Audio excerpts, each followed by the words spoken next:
Здравствуйте, дорогие подписчики и гости моего канала. Продолжаем тему числительные. Сегодня мы с вами будем рассматривать порядковые числительные.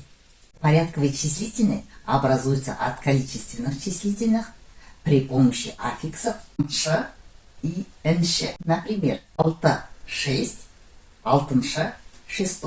Здесь корень твердый, поэтому добавляем твердый аффикс. «Жеті» – 7, «жетінші» – 7. Корень мягкий, поэтому добавляем мягкий аффикс.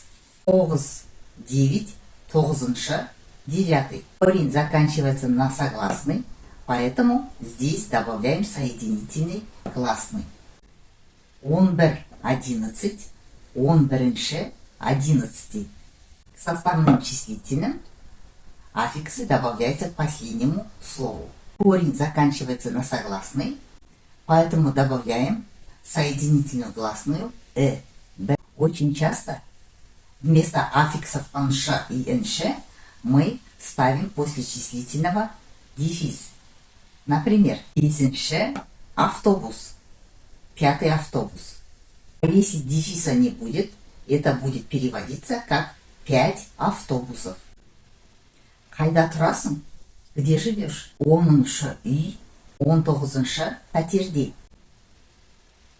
В 10 доме, 19 квартире.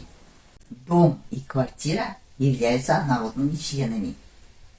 Если однородные члены предложения присутствуют, тогда окончание добавляется к последнему слову. А если речь идет о дате, тогда дефис не ставится. Например, 30-шы тамыз, Конституция күні. 30 августа, День Конституции. 2023 жыл басталды. Начался 2023 год. На этом мы сегодняшний урок завершаем, а в следующий раз мы продолжим данную тему.